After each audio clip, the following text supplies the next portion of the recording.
Hello friend, my YouTube channel Shivan story में आप सभी का स्वागत है। आज की कहानी है पत्नी ने पति को मारा सैंडल। पति ने पत्नी को किसी बात पर 3 थप्पड़ जड़ दिए। पत्नी ने इसके जवाब में अपना सैंडल पति की तरफ फेंका। सैंडल का एक सिरा पति के सिर को छूता हुआ निकल गया। मामला रफा दफा हो भी जाता, लेकिन पति ने इसे अपनी तौहीन समझी। रिश्तेदारों ने मामला और पेचीदा बना दिया। न सिर्फ पेचीदा बल्कि संगीन। सब रिश्तेदारों ने इसे खानदान की नाक कटना कहा। यह भी कहा कि पति को सैंडल मारने वाली औरत न वफादार होती है न पवित्रता। लड़के ने लड़की के बारे में और लड़की ने लड़के के बारे में कई अविसुविधाजनक बातें कहीं। मुकदमा दर्ज कराया गया। पति ने पत्नी की चरित्रहीनता का तो पति ने दहेज की उत्पादन का मामला दर्ज कराया। 6 साल तक शादीशुदा जीवन बिताने और एक बच्चे के माता पिता होने के बाद आज दोनों में तलाक हो गया।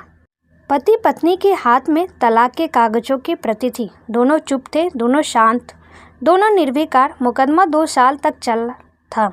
अंत में वही हुआ जो सब चाहते थे, यानी तलाक। यह एक महज इत्तेफाक ही था कि दोनों पक्षों के रिश्तेदार एक ही टी स्टॉल पर बैठे कोल्ड ड्रिंक लिया। यह भी महज इत्तेफाक ही था कि तलाकशुदा पति पत्नी एक ही मेज के आमने सामने जा बैठे। लकड़ी की बेच और वो दोनों। कांग्रेचुलेशन, आप जो चाहते थे वही हुआ। स्त्री ने कहा, तुम्हें भी बधाई, तुमने भी तो तलाक देकर जीत हासिल की। पुरुष बोला, तलाक क्या जीत का प्रतीक होता है? स्त्री ने पूछा, तुम बताओ। पुरुष के पूछने पर स्त्री ने जवाब नहीं दिया। वो चुपचाप बैठी रही। फिर बोली, तुमने मुझे चरित्रहीन कहा था। अच्छा हुआ अब तुम्हारा चरित्रहीन स्त्री से पीछा छूटा।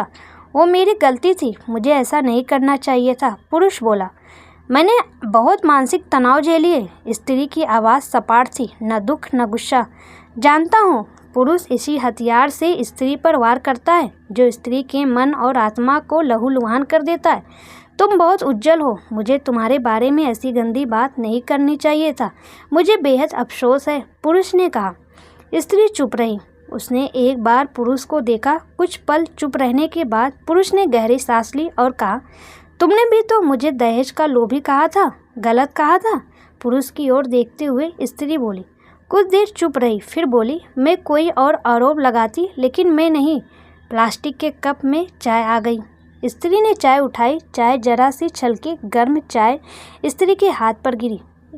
स्त्री की आवाज़ निकली। पुरुष के गले में उसी क्षण ओह की आवाज़ निकली। स्त्री ने पुरुष को देखा। पुरुष स्त्री को देखे जा रहा था। तुम्हारा कमर दर्द कैसा है? ऐसा ही है, कभी ओवरऑन तो कभी कम्बी फ्लेम। स्त्री ने बात खत्म करनी चाहिए। तुम एक्सरसाइज भी तो नहीं करती? पुरुष ने कहा। तो स्त्री फीकी हंसी हंस दी। तुम्हारे अस्थमा के क्या कंडीशन है? फिर अटैक तो नहीं पड़े? स्त्री ने पूछा। अस्थमा? डॉक्टर सूरी ने स्ट्रेन मेंटल स्ट्रेन कम करने को कहा है। पुरुष ने जानकारी दी। स्त्री ने पुरुष को देखा। देखती रही एकटक, जैसे पुरुष के चेहरे पर छपे तनाव को पढ़ रही हो। इनहेलर तो लेते रहते हो ना? स्त्री ने पुरुष के चेहरे से नजरें हटाई और पूछा। हाँ, लेता रहता हूँ, आज लाना याद नहीं रहा। पुरुष ने कहा। तभी आज तुम्हारी सांस उखड़ी उखड़ी सी है। स्त्री ने हमदर्द लहजे में कहा। हाँ, कुछ इस वजह से और कुछ। पुरुष कहते कहते रुक गया। कुछ तनाव के कारण। स्त्री ने बात पूरी की।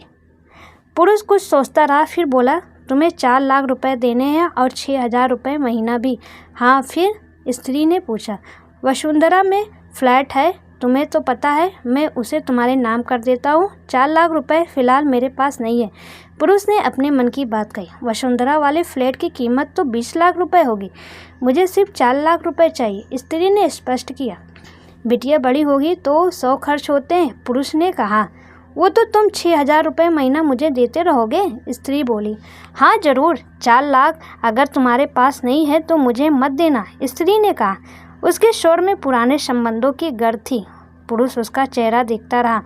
कितनी शहर और कितनी सुंदर लग रही थी सामने बैठी स्त्री, जो कभी उसकी पत्नी हुआ करती थी। स्त्री पुरुष को देख रही थी और सोच रही थी, कितना सरल स्वभाव का है यह पुरुष, जो कभी उसका पति हुआ करता था। कितना प्यार था उससे। एक बार हरिद्वार में जब वो गंगा में स्नान कर रहा था तो उसके हाथ से जंजीर छूट गई। फिर पागलों की तरह वो बचाने चला आया था। उसे खुद तैरना नहीं आता था, लाट साहब को और मुझे बचाने की कोशिशें करता रहा था। कितना अच्छा है, मैं ही खोट निकालती रही। पुरुष एकटक स्त्री को देख रहा था और सोच रहा था कितना ध्यान रखती थी। स्टीम के लिए पानी उबाल कर जग में डाल देती थी। उसके लिए हमेशा इनहेलर खरीद कर लाती। सेरिटाइड एक्चुएटर बहुत महंगा था। हर महीने कंजूसी करती, पैसे बचाती और एक्यूहेलर खरीद लाती। दूसरों की बीमारी की कौन परवाह करता है? ये करती थी परवाह, कभी जाहिर भी नहीं होने देती थी। कितनी संवेदना थी इसमें। मैं अपनी मर्दांगनी की नशे में रहा। काश जो मैं इसके जज्बे को समझ पाता। दोनों चुप थे, बेहद चुप। दुनिया भर की आवाज़ों से मुक्त होकर खामोश दोनों भीगी आंखों से एक दूसरे को देखते रहे। मुझे एक बात कहनी है, उसकी आवाज़ में झिझक थी। कहो। स्त्री ने सजल आंखों से उसे देखा। डरता हूँ, पुरुष ने कहा। डरो मत, हो सकता है तुम्हारी बात मेरे मन की बात हो। स्त्री ने कहा। तुम बहुत याद आती रही। पुरुष बोला। तुम भी। स्त्री ने कहा। मैं तुम्हें अब भी प्रेम करता हूँ। मैं भी। स्त्री ने कहा। दोनों की आंखें कुछ ज़्यादा ही सजल हो गई थी। दोनों की आवाज़ जज्बाती और चेहरे मासूम। क्या हम दोनों जीवन को नया मोड़ नहीं दे सकते? पुरुष ने कहा। कौन सा मोड़? हम फिर से साथ साथ रहने लगे, एक साथ पति पत्नी बनकर, बहुत अच्छे दोस्त बनकर। ये पेपर? स्त्री ने पूछा। फाड़ देते हैं, पुरुष ने कहा और अपने हाथ से तलाक के कागजात फाड़ दिए। फिर स्त्री ने भी वही किया। दोनों उठे खड़े हुए, एक दूसरे के हाथ में हाथ डालकर मुस्कुराए। दोनों पक्षों के रिश्तेदार हैरान परेशान थे। दोनों पति पत्नी हाथ में हाथ डाले घर की तरफ चले गए। घर जो सिर्फ और सिर्फ पति पत्नी का था। पति पत्नी में प्यार और तकरार एक ही सिक्के के दो पहलू हैं। जरा सी बात पर कोई ऐसा फैसला ना ले कि आपको ज़िंदगी भर अफसोस हो।